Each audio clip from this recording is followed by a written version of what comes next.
Okay. To have Rabbi Kushner again to enlighten us and all the Heterim, no, and even the Yisurim of giving. I'm going to just say what the words say over here. Business 2-day series. A business involving selling and benefiting from forbidden items. We want to thank our sponsors again. Second time I'm thanking them this morning, but you can never get enough. Stockcon and Bourbon are the Chosh Mishpat initiative, and they've mamish, as we said before, made a revolution over here in South Florida of people recognizing, understanding the halachas of business, how to do business la halacha, and how not to do business la halacha, and also matching all the expertise they have on secular law also.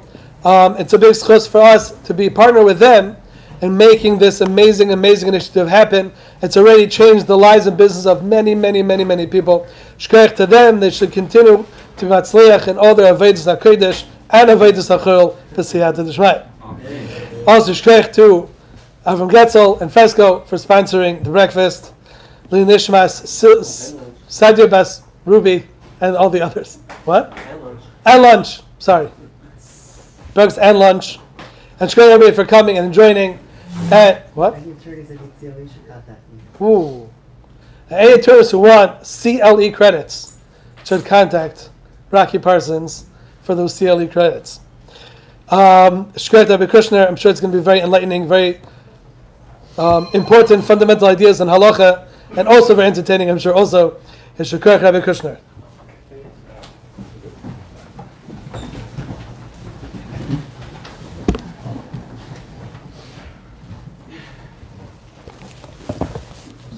Can I get a chumash? We'll start from the beginning. Any chumashim?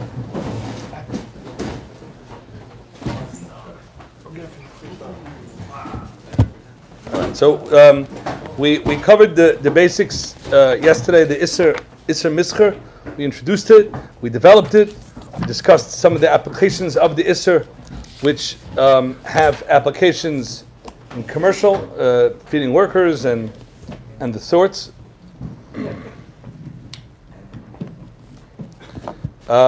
And now we're going to do the second part, which will be the heter. We'll focus on the heter and his damnu, and maybe some of the heterim that we find. Okay. So we find in the Torah, when the Torah says a person is not allowed to eat dvarim. Can't speak like smash into it. Everyone hears. Apparently people from the back are not hearing. Okay, I'll talk louder. I can't get my space invaded like this. I can't. I want you to know, I spoke many times. I never had a mic like this. So, either it has to be more sensitive. I'll just talk louder. Maybe nobody heard your share. Okay, could be. You never know.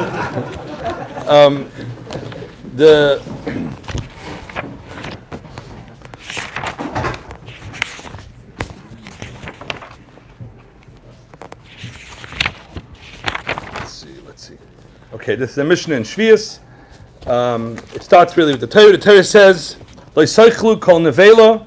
A person cannot eat nevela. Nevela is treifa meat.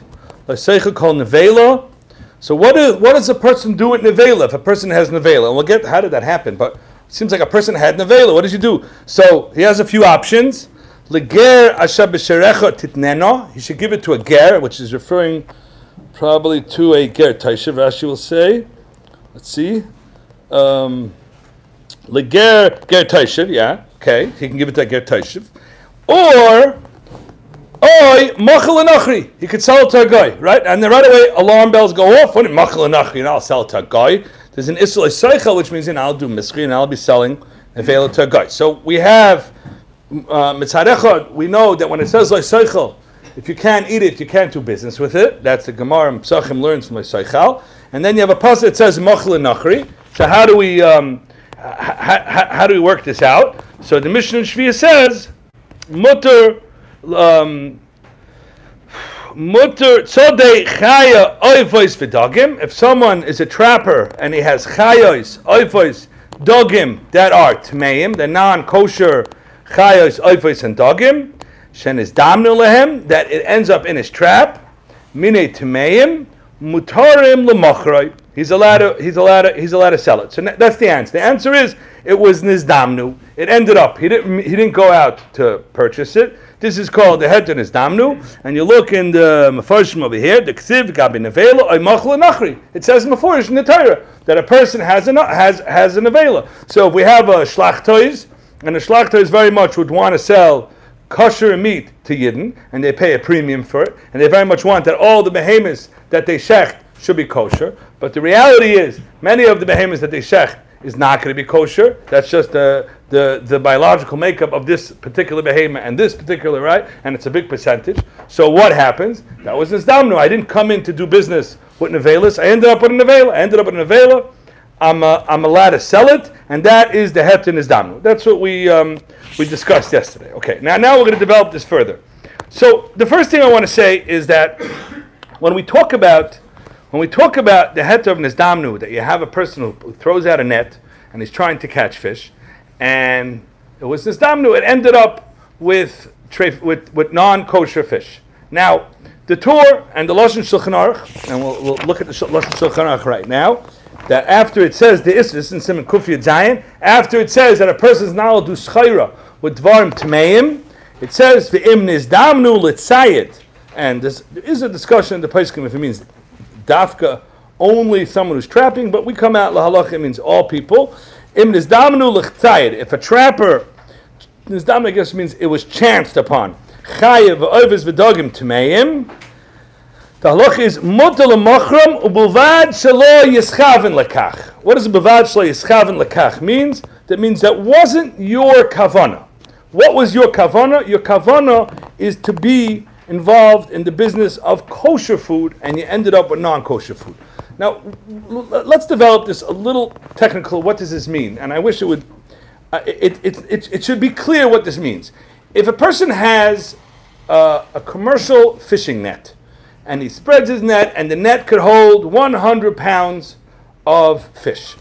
And he knows when he spreads it, it's going to be some tmeim and some tahirim. Okay? So is he allowed to go into such a business? So can he say, I'm mechaven for the tahirim? First of all, what does that mean, you're mechaven for the tahirim? The tmeim will be mutter because it is damnu, because you're mechaven for the tahirim. Well, then you're also mechaven for the tmeim because you know that the hetem is damnu. So what does it actually mean, you're mechaven for the tahirim? In what sense are you mechaven? You'd rather it would be, you're like hoping it'll be 100% tahirim? What does it exactly mean, you're mechaven? You're not doing anything. They're getting trapped. A person does a maisa. He does a maisa to do this. He's not mechaven for this, right? I'm trying to schlep a stender. I'm not mechaven to make a chritz. What does that mean? That means I'm just trying to move the stender. I'm not mechaven to make the chritz, the hole in the ground. So the hole in the ground, we all understand, is a dovish and mechaven. You're throwing a net. You're not mechaven for anything. Whatever gets caught, gets caught. So what it means, I believe what it means is that when commercially speaking, you have a business that is viable with the tahirim. I'm running a business of catching tahirim and selling them to Yidden. And it's a viable business. A business, by definition, is going to make money. This is all, when Chazal say mischer means you're making money. This is government agencies, right? Mischer means you have to make money. If not, there's no business. So the business has a viable model by catching tahirim. And that's the business you're in. If you have a kosher shlachtois, they're in the business of selling kosher meat. And the non-kosher meat is not what they're coming to do over here. So that's water has kosher and fish. That's true. That's true. So what happens? Very good. So I'm trying to define this, and this is going to make a very big difference. This is a fascinating, I guess, a case study in this damnu, because it starts very simple. The Torah says you could sell the nevela that you chanced upon, and that heter develops over the centuries, and the more you analyze what the heter is, it could get broader and wider until it got very wide to the fact that there was pushback. And we'll try to go through this, but really, in the mission itself, we could start debating what's going on over here. So, if your business, you're throwing it into the water. If I'm coming to sell to Hiram, and minus those tmeim, you have a business, and that's the business you're going into, we could define that. That's what you're mechaven. Is that a definition you could live with?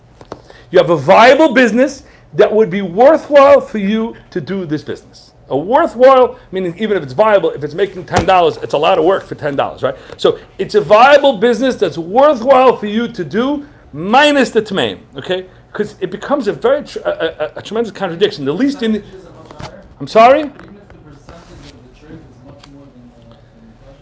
I don't know of anyone who ever spoke about percentages. If it was important to discuss percentages, someone at the Paiskim should have told us about it. The way I'm defining mischaven, and it's very strange because it's never defined. So you don't need it, you can keep it. B'diuk, that's mamash what it is. So the way we're defining mischaven now is that this is what I'm coming to do, and you can't be fooling yourself. You can't say I'm coming to do this, but you need the tmeim. If the tmeim, selling them as nizdamnu, becomes part of the model, then in what sense is it not mischaven? It becomes mischaven. But you're always marviach. It's a separation nichla. You're marviach. You only could be marviach if you don't need the harvacha because I have a model. But no, because then it's not nizdamnu. Because then, in what sense are you not mechaven? So if the model needs both. You can't say you're not mechaven. So what mechaven means is you don't need that to start out. You're not building a business with that model. That's how I'm giving you a definition. If you have a better one, I'm listening. Okay, so yeah. Wouldn't you have an issue according to the definition? I can have a business where I'm making $100,000 in kosher. First of all, I didn't even say anything yet. So if you have a question, you have to wait because I said nothing so far. So just no, I mean this seriously. Hold on. You're ahead of me. So the definition of mischaven in this case, in the case of a net, in the case of a trap, where you're not actually doing it, and we'll see different mechavens when you're purchasing, and then it gets much more complicated. But in the case of the Torah, mechaven means the business model is viable, and that's what you're coming to do. It's mischaven. What I'm coming to do is to catch tahirim.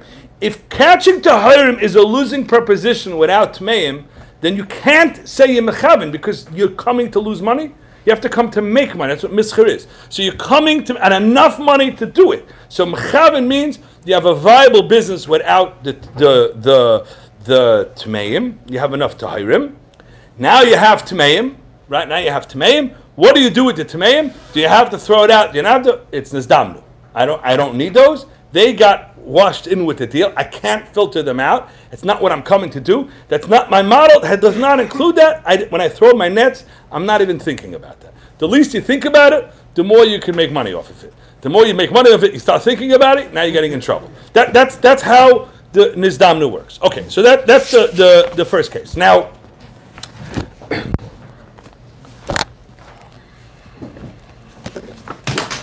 sorry about that. Okay. So what was your question? My business model is $100,000 in kosher fish, which is a normal business, and then all of a sudden I'm catching $10 million in non-kosher fish. According to the definition, it seems like that would be okay. It's not possible such a mitzias, because what's going to happen is, tell me again, $100,000 of fish is going to have different equipment than $10 million of fish. It's not possible. You went too far. You just went off the cliff. No, I mean this seriously. If you're going to start getting heavy duty equipment and your net got bigger, now you're running a different business. And you can't say you're mechaven anymore. You're running your business with tahirim. It has to go through what? It could be more. Okay, let's say it could be more. Kosher and $10 million of non-kosher. Not possible. It's also not possible. It happens not to be possible. I'm not giving in to you. It's not possible. Okay. Rabbi side, and this is the lashon of the Torah, and this is the lashon. You can't hire someone to deal with the non-kosher stuff then, because you never hired him if there wasn't. My business?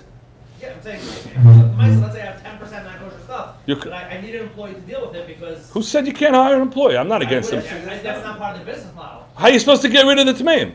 I can throw them out. I don't need to sell them. Why wouldn't you sell it? It's baltashkas. You can make money. It's not part of the kosher business model. It's not part of it, but you're allowed to sell it. If 1 million to 10. I have no idea where you're coming from. Why would you not make money when you're allowed to make money? Because in order to get my Is this guy Jewish? You're allowed to do it. In order to get my $100 fish, I need a $10 million fish for that.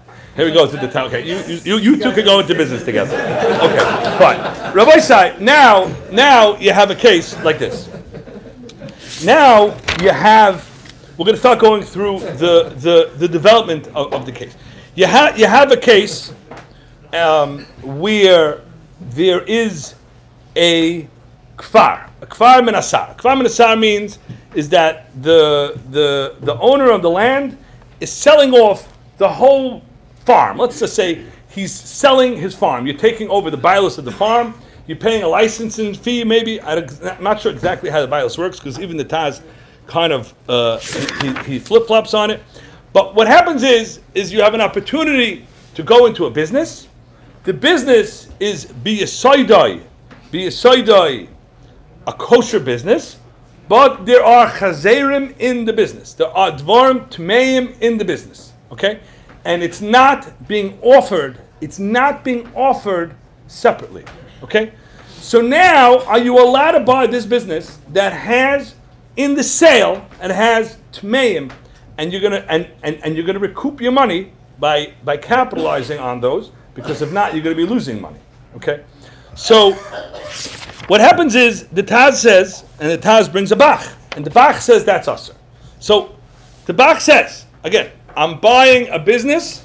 The business is be'ikr kosher, but there are tmeim to a small degree. You'd rather it wasn't there. You'd rather you didn't have to deal with it, but it's there. Can I buy the business and not throw out the tmeim? Now, what would you say? Is that the same thing as a? Is the same thing as a net? It's not the same. Why? You could also not make a net, but you know that you're going to get 10%. 10% of are going to be tmeim. Can I buy the business without it, or the business won't be sold? It's not for sale unless it's take all. This is a liquidation. It's a closeout. You're buying a business. This happens all the time. You're buying a business. It's being liquidated. You don't get to pick through them. Say, I'm taking these computers, and there's inventory in the business. The inventory. I'm sorry. The pallet is not a gemara. It's not a pasuk or a mishnah. All we have so far are nets. All we have are nets and traps. So you have to. You're buying the whole thing, so it's something. You're skipping steps. There's no xeris called pallet. All we have is you're a trapper and a fisherman are allowed to keep the tmeim. Before you throw the net in, you know for sure. You know for sure. You know for sure. It's a statistical impossibility. I wonder if every time, but it's over time. You know for sure over time. It's a statistical impossibility that you will not get tmeim in that net. Are you allowed to throw that net? You are. Are you allowed to throw that net and then keep the fish? You are. So are you allowed to purchase this business? Well, does that move apply to sale, buying and selling also? That's really the shiloh, no? Well, because one you got for free. Because you're getting it for free? No, if you're purchasing something, whether it's a... Okay, right, very good, very good. So very good, very good. More than you know, because you could know fish are coming, because if 100 out of 100 times you get tmeim, then you know. But over here, you're actively buying tmeim. It's part of the deal, and I'm purchasing it. I'm doing a maisa, and I'm purchasing. Okay, so the shach and the bach, and it's not 100% clear why. And I'm not going to go into why. They hold it's asur. They hold you cannot go and purchase mitchila a deal if many things are bundled in, if tmeim are also bundled in, because it's a purchase on everything, as opposed to throwing a net, trying to get to hiram, and being unable to control and filter out tmeim. It's a high level of what nizdamnu means. Nizdamnu means I can't filter it out. But in this case, you can't filter it out. But at this point, you're just buying it. You're buying tmeim, you're buying tmeim. Not all agree with what I just said. Some say everyone's maskim, you're allowed to buy such a business. The problem that the shach has is that he kept it and he was megadla. It's not 100% clear what the problem is. But the Taz says, Rabbi say that you are allowed to. So let me just read the Taz over here. The Taz is in Kosav Marichami Oisin Seichre Iyoros. This is in Kuf Yud Zayin, and it's Sif Cotton. Well, it's a long one. It's Dalet. Okay. Kosav Marichami Oisin Seichre Iyoros. These people that rent Kfarim Min Asar.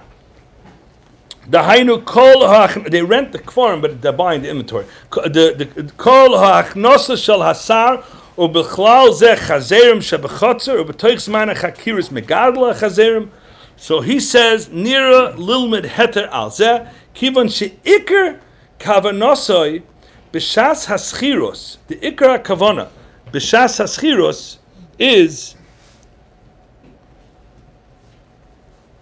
Lithka shar dvarim v'zeh tafel. This is a tafel. It's not the ikar thing. Ein is b'zeh. The hakosav ator. Now this gets very hard to read, but he says like this: kosav ator sad tmeim im tahirin. So he says mashma shekavonahu sad oisam yachad. This is what he says. Now the Torah literally says That's what he says. He says you can't be mechaven for the tmeim. So he says, if you look in the Torah, it's mashma shebikavono hu tzad oisam yachad. He was mechaven to tzadam yachad. Va'afilu hachi mutter. V'hainu mitam she'ein kavanasa. Now he goes back. Ein kavanasa ela ala tahirim. You really only mean the tahirim. Ela efshel liyas tahirim nitzodim lechud. So what he means to say, because you're going back and forth, but what he means to say is, I believe, is that you really you're mechaven to make tahirim, but you know 1,000,000% you're getting tameim. You know, I don't think it means you're mechaven, means you're trying to. You know 100% you're getting tameim. So he says, the same way you throw a net and you get both, it's mutter, you can purchase one big purchase that you can't break up because there's an ervuvia, you can't separate it, right? So you're allowed to do that, and the reason why you're allowed to do that is because it blibes the same thing as a net. And the mela, it becomes. In the case of this, you already know that it's there. You know that it's there, and it's Yeah. taloi. The good stuff that is mutter is taloi. Who told you that? You made that up. I'm listening to what you're saying. No, it's totally meaning the deal's totally. The deal's tali, which means like this, which means what would happen if I take the tmeim and I throw them out? Do I still have a business? Now I'm making things up. But you would not have had the business had you not. You wouldn't have acquired the business. But you knew exactly what you were acquiring. But that's two different things. The transaction is not available to be split up. But do I have a business? This is what I'm saying he means. Do I have a business without the tmeim? Which means, can I buy this farm, take those few chazerim, just send them down the river, not capitalize anything out of that, even though I guess they were priced into the sale, so you're taking somewhat of a hit, and do you still have a viable business? And if the answer is yes, then I'm not coming to do business with chazerim, even though I'm purchasing it, and then therefore I'm allowed to make money off the chazerim. Everything I just said I'm making up, but that's the only way I understand. So in other words, what's ikar, what's tafel? I don't need this. I don't need it. That's not the business. So once it's not the business, then you can start making money. So the order that we learned about yesterday. The what? The order, the curse. That's a good question. What happened to that? What happened to that? That could be why the Bach disagrees. Why doesn't he have an order? And it could be because he did a beheter. And that's talking about. You don't do a beheter. It's a good question. It's a very good question. Okay. So, but when you come with a het and his damnu, you're not doing schayra, then you maybe don't have the order. And it could be many people are chaylik on that, and the Bach, and it could be everyone really agrees that a person's allowed to buy a closeout. He's allowed to buy a closeout, like the case of the pallets. And it's not, in Pashtus, it's a machlokes Bach and Taz. It could be it's not a machlokes, but the problem over here is, what gave you a right to go further? There are people who take that approach. Okay, so now we have a Taz who, I guess he took the case of the nets, and he made an application. And he said, if you can make one purchase, then you'll be okay. Okay, now we have a case of the Taz, and this is really, really very difficult to understand. And what happened is like this. There were people that were in the business of skins, oiros, skins of goats. They would, I guess, purchase and sell skins of goats. So what happens like this. Nishalti al dover hatayoshim hagadolim shebeglal zeh darken shabale malacha. And what that means in English is you have goats, and people would buy skins from this skin dealer, and they will not buy it if the skins are cut. And when you do a shchita, you're cutting those skins. You mekalkel the skins. The skins should be whole. Now, how do you kill it without making the skins whole? They had different ways to kill the animal. But if you're going to do a shchita on a goat, you're going to be mekalkel the skin. The skin's already punctured, and the whole skin is of less quality than this person is dealing with. So what happened is he would buy behemoths. Darker shabali amalacha shal liknas iris elik shenoichenoisem avoloi shchutim b'pnei shemiskalkelim. Okay, k'tzas. Alkein yesh leistachbik in Yochel Yisrael linchar hatayashim. Can the Yisrael go and buy goats, live goats, and then he's not going to shech them. He's going to kill them in a way that's going to turn them into nevelas, okay? And then he'll sell it and he'll sell them. He'll skin it and he'll sell off the skins, and then he has the basar and he's selling off the nevela. Okay, that's the shaila. And the Taz says, there's no iser. Kivan de beheter oisen nevela. Havele achkach ilin is damlue nevela b'teich beisai. All I'm trying to do is make good skins, and all of a sudden I have a pile of nevela sitting here. But I'm not being oisik in nevela. I'm being oisik in skins. This is very hard to wrap your head around. The kivan who oiser tchila beheter b'shvil hano zu. Ein achkach sham isud le osur cham elab mechaven las mikara b'isur kagoyin lotzud mini tmei. Okay. Now what happens is the prach, the prichodosh, and the Rabbi in Tov Kuf Aleph, where it deals with that, those same halachas, and the Chavas Yor and the Chachmas Sodom, they all make a hanacha, and I believe that hanacha has to be true, and that is there is no I'm making a hanacha. I'm making an assumption. I'm assuming this assumption is true across the board because all the cholkim on the Taz make this assumption, so I'm going to have to assume this assumption is true. You cannot buy goats and sell off the skins and throw out the meat and still make money. Because the value of a goat and the value of these behemoths, a lot of it is the meat. It's all factored in. In the market of behemoths, there's valuable things. There's horns, there's skin, there's meat. This all goes in. You can't then go and buy a behemoth which is marketed as such and pull off the skin, throw everything else out, and still make money because it was already factored into the price. That's the way it works. So here you have a fellow, Mover Aboisai, who does not have a viable business without meat, and the Taz says that he's allowed to do it. The Taz is not muskam, but we still have to understand how in the world could such a thing exist. So. I don't know 100% the right answer. The only thing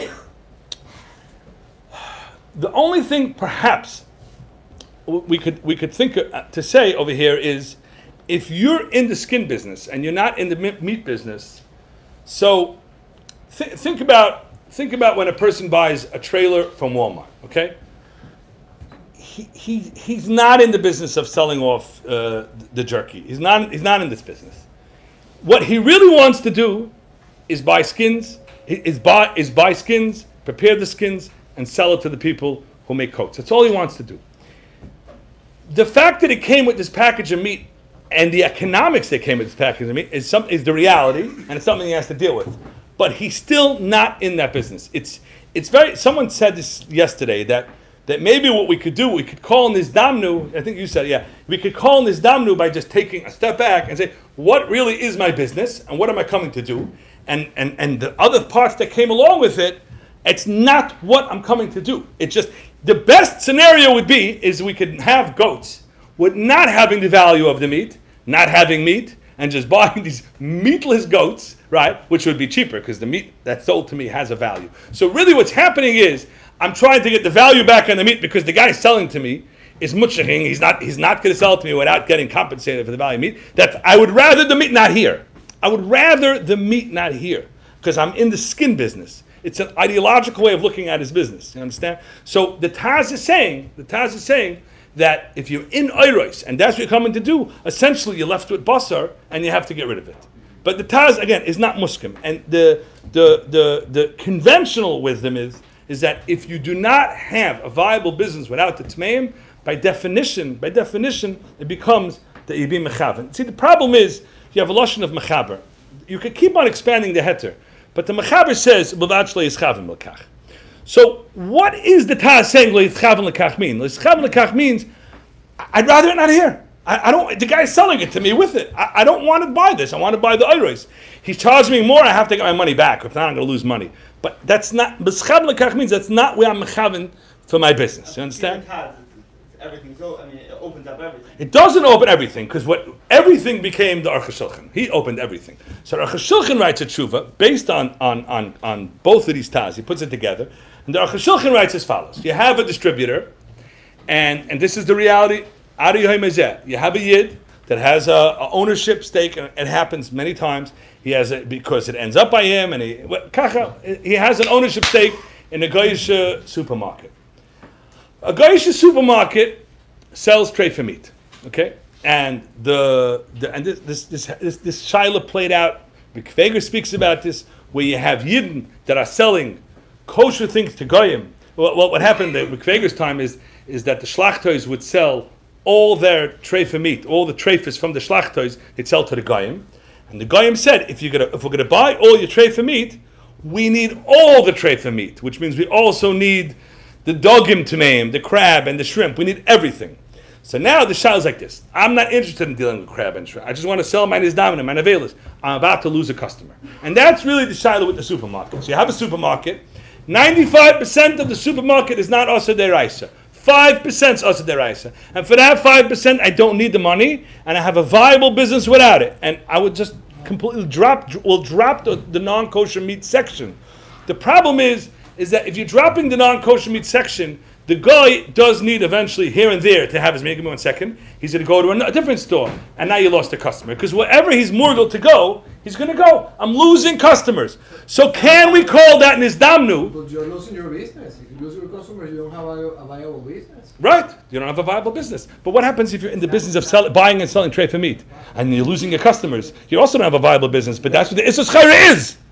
No, he's saying you should be awesome. Yeah. For the 5%, I'm gonna lose all my customers because Right. So says okay, perfect. So says the Yarchei Shulchan, video. So says the Yarchei Shulchan that if we see the Taz is saying that a person's allowed to buy a village, a kfar, or whatever, a farm, and he has no choice. There's a tuffle that he's not really interested, but it has to be involved in his business. He's allowed to buy it with included in the sale. He's allowed to sell it. So he expands it to say that you can be hayos. It's a tuffle, right? That was the Taz. It's a tuffle.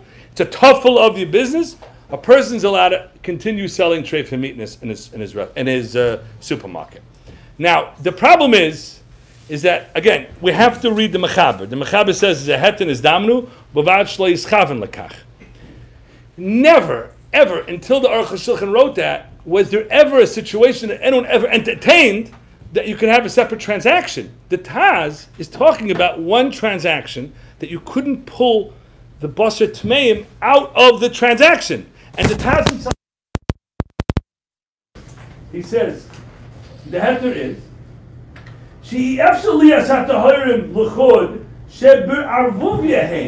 they're all together, they're all mixed up. You can't separate it. Because you can't separate it, and I'm trying to get A, and B is going to come with A because I can't separate it, right? So therefore, I'm allowed to take the whole package. That is the chiddush of the Taz. I'm allowed to go and buy one big farm, one big company. The company has assets. The assets I'm interested are not the tmeim, but there is some inventory of tmeim. It's tmeim. It's one sale. Take it or leave it. The Taz says, I'll take it. The Taz says, I'll take it. And maybe other people also will take it. But now, the Yarchei Shulchan says, a person can actually do a transaction on tmeim.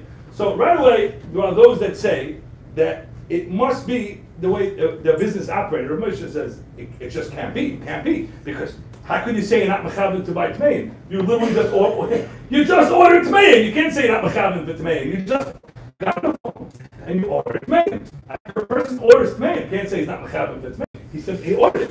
Now, even though it's one distributor who's selling everything, but it's separate line items, and it's up to you what to order, what not to order, right? So how in the world can such a thing be mutter?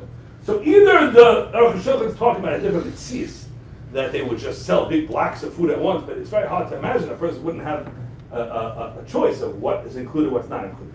So this Yarchei Shulchan, by and large, was very much rejected by the Pesachim. Because even though we can maybe be mastic what the Taz says, that when I'm buying the iris, I'm trying to buy iris, but the meat got stuck along, and there's no way to buy iris without meat. How in the world can I enter into a transaction of buying tmeim separately? Because why? Because my business as a whole needs it, but there's a separate transaction, there's no way to be matzdik. And someone was asking yesterday, that why can't we feed the pilim? The Rama says you can't feed the pilim. Feed the pilim, that's a very small part of my business, right? Doesn't make a difference. You're buying food, and you're buying food, and you're doing transactions on tmeim, and I'll do transactions on tmeim.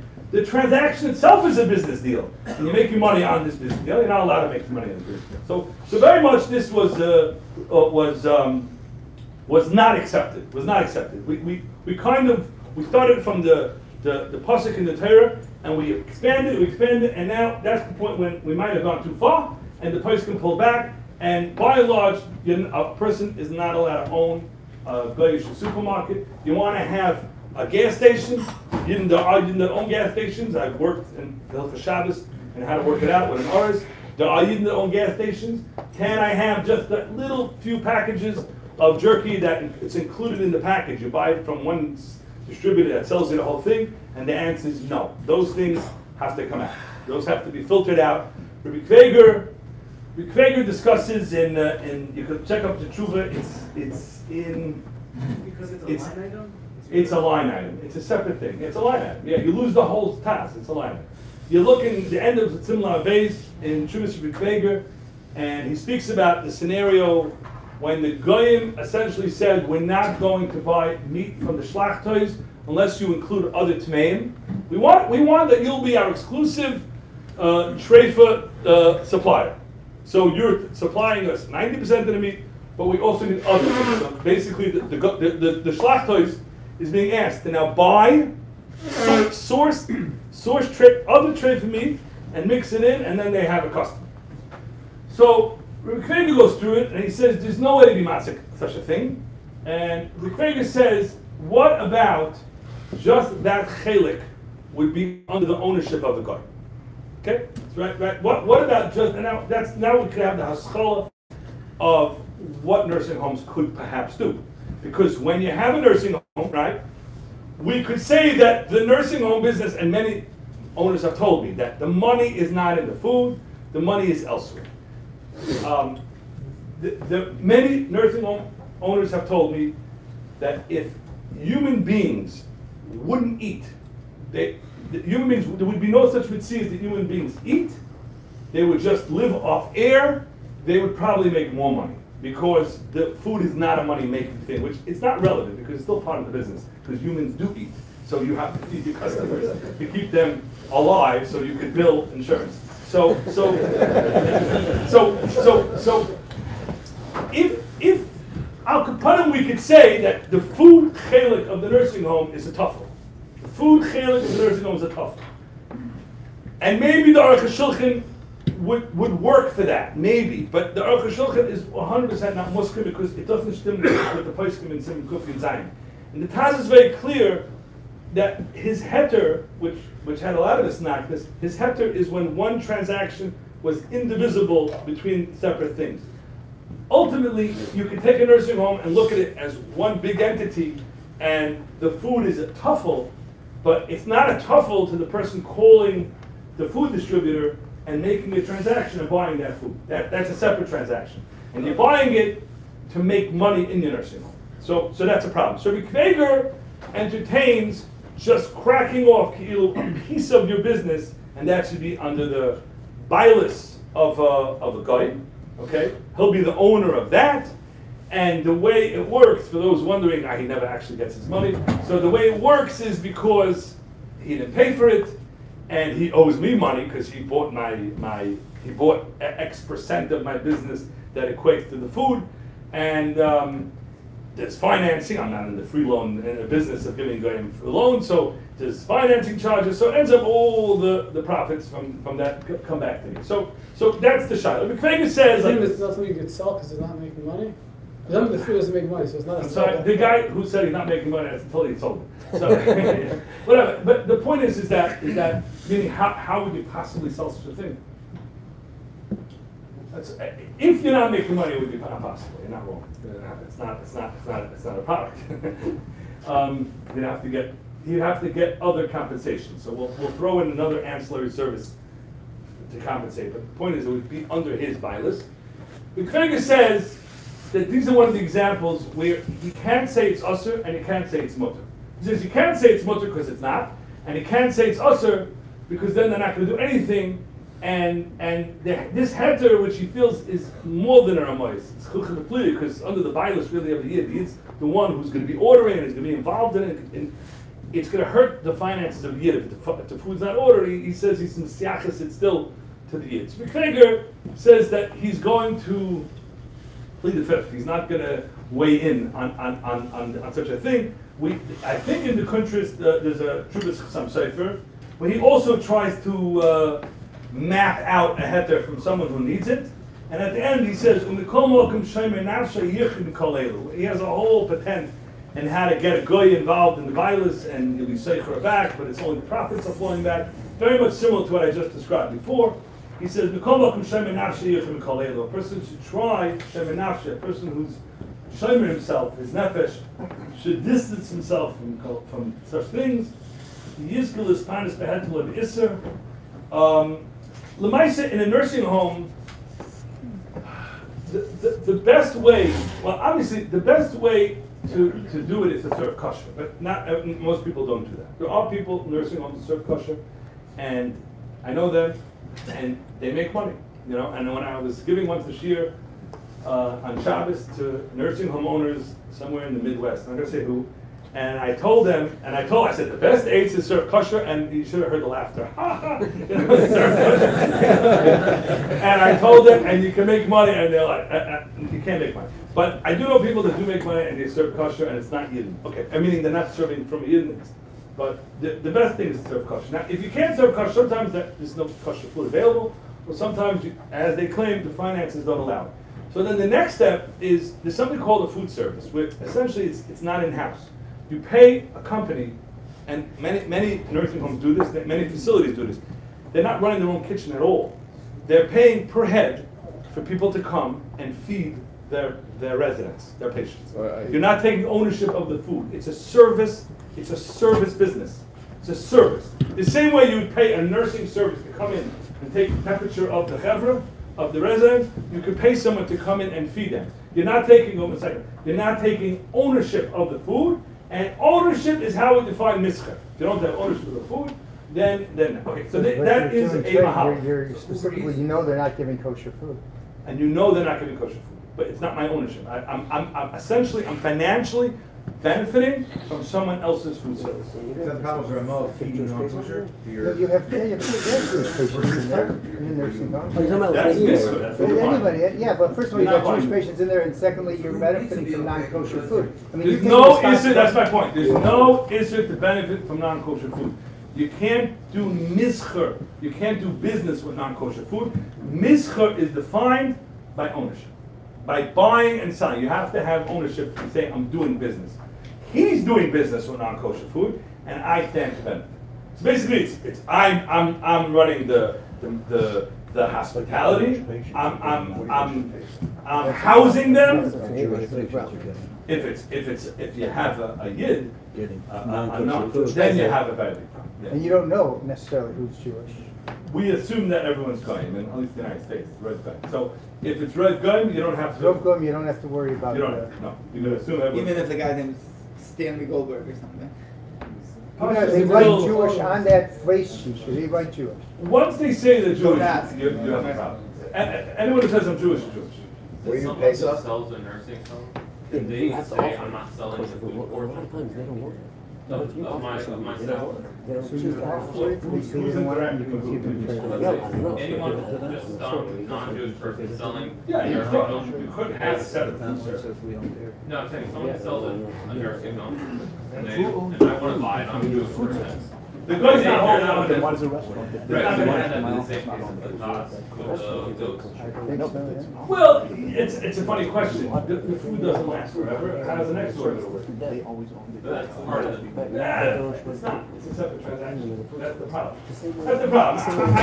I have tried to get to a point like you. Why don't we just look at it as a nursing home? There's food. Food's part of a big nursing home. And the nursing home has a lot of divisions how it makes money, like ambulances and nursing and therapy, right? And one of the divisions of the nursing home is food. And you can't break off the food from the nursing home. It can't go one without the other. So it's one big farm. It's the kfar of the Taz, and the Taz says it's Muslim, right? The problem is, it's going to come next week, and maybe even you bought it with inventory and you couldn't separate the inventory. Maybe. So for 1 week you're okay. But what happens when you need a reorder? You're reordering food. That food is a separate transaction. That's how I understand. But selling the chazer was also a separate transaction. Nah, those other chazerim you have in that transaction. I'm still allowed to sell them even though that's the exit of the entrance was beheter. Because the entry you couldn't separate, so you're allowed to do the exit. B'diuk. So maybe because the keep on making new entrances. Okay, so maybe because the exit you can't separate, you're allowed to do the entry then. But that's nothing. What has nothing to do with it. These are new transactions. But there's two. There's the these are new things. These are new. Because you can't completely separate off. You're allowed to do one of them. You can't. Sorry. Pigs produce new pigs. Do the pigs produce new pigs? Is that okay? It could be, but I didn't order those either. I'm entering into a new transaction. What would be the heter? Just Nisdamu? Don't order it. So that's the problem. So you can have a food service. There are many places that they claim they can't afford a food service. Food service obviously costs more than making in-house. And many places that there's no such food service available. What do you do then? So then you could do, the next level is, essentially you make your own food service. Which means there's a guy running the kitchen, he has to be the owner of the kitchen. Which means he has a food service. He's not your employee that he's a chef. He has to have his own LLC. He orders the food, right? You can indemnify that you'll pay his hotzois, because that makes sense. The same way, when a real food service also you're paying his hotzois, right? You're paying the cost of the food. There's a price, right? So you could say, you are running a food service, you're my chef, you're not my chef anymore. You have an LLC. You order the food from your account, and you serve food, and I pay you X amount a month, which covers A, your costs, and B, your revach. That's kedai for you, and now you have a management fee back to me for all the profit. No. He's not doing it for free. He's making money. No, after the chef's working for money. He's not working as an employee. He's working as an owner of an LLC. He just switched it from a whatever you call it, 1099 to to own A1. the inventory. And I'm sorry. He has to legitimately own it. Right. So that's the problem. The problem is this is the problem we've gotten to so many times when we're trying to work it out. What happens is that the nursing home has. Nursing home people, for some reason, only want to pay 6 months later. That's the way they run. So if you keep all the money just for 6 months, you could live large. So that's it, and it's floated. So what happens is that when you have this fellow who yesterday was in the kitchen and today he's a business owner of a food service, he's not getting terms. He's not getting terms. So if he's going to send the invoice, which he has to, if it's my invoice, it's mine. It's his invoice, it's his. So if he's sending an invoice to his LLC, they're saying, we're not sending you, we don't know who you are. And we're not sending you food unless you pay up front, right? And the nursing home is not willing to front the money. So that's the problem. So what do? Front the money. So front the money, and that's what it takes, Sometimes we have this, I've done this with, his name, Shmuel Honigwax.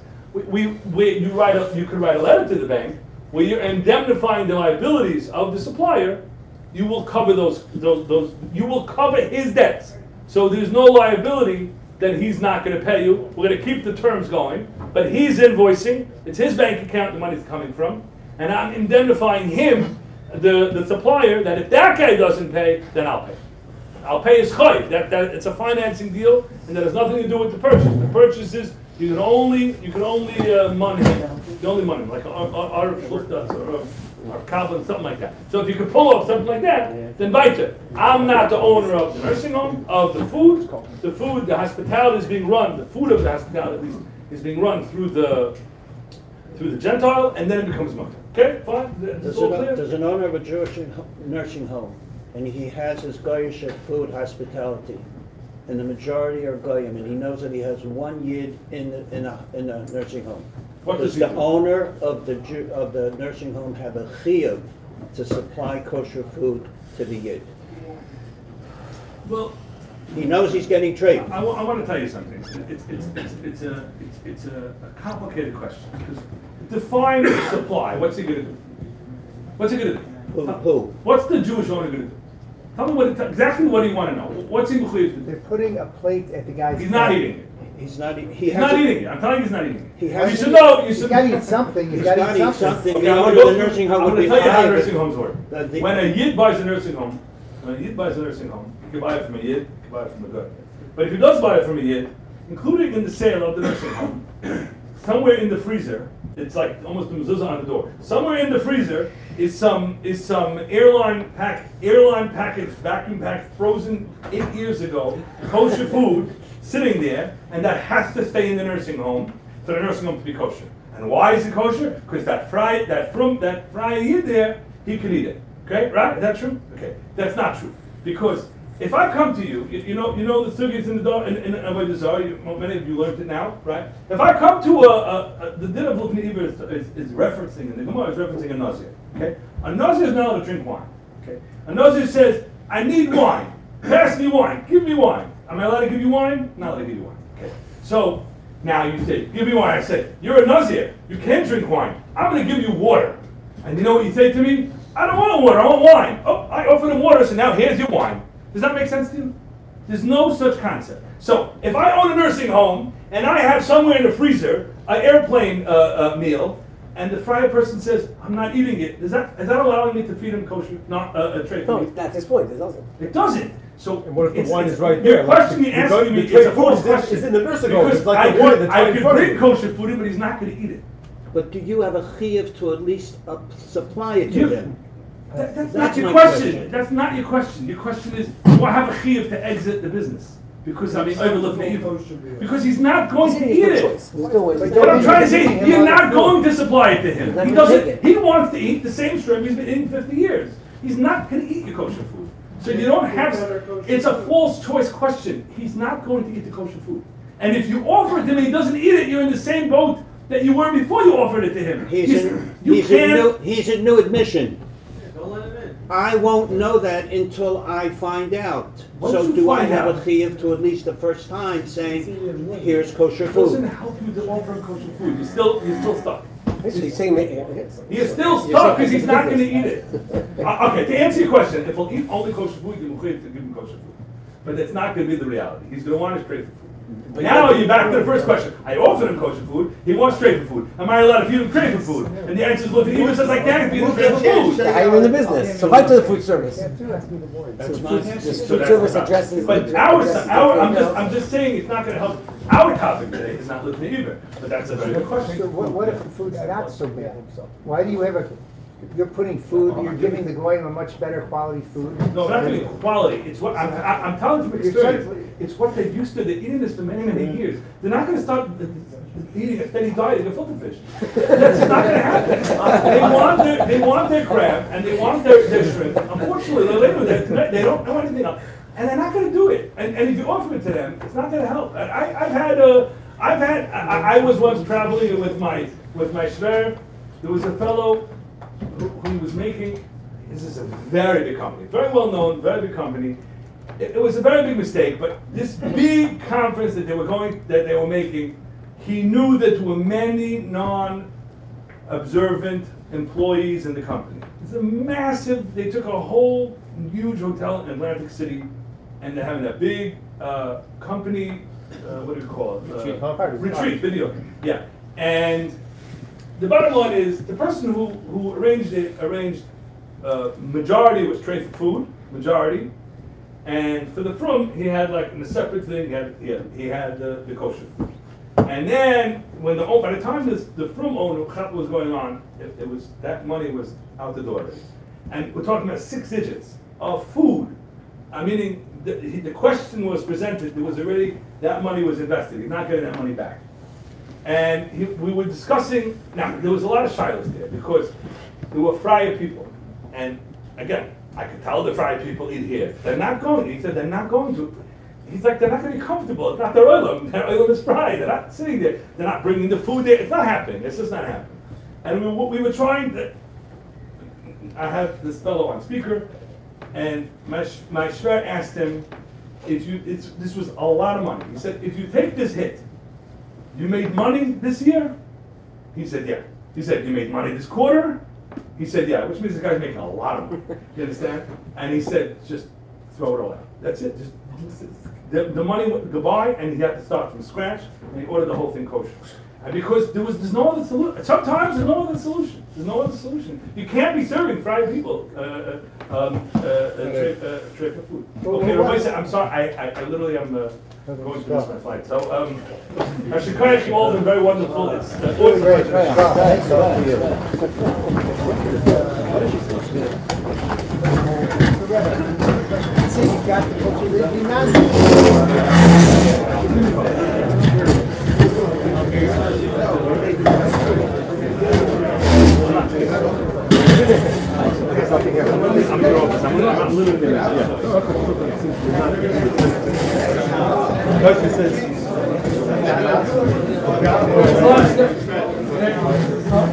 There's lunch next door if anybody who wants.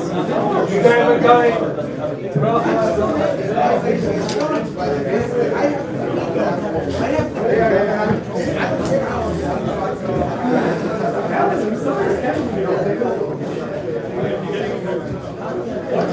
That's it. It's only a matter of time.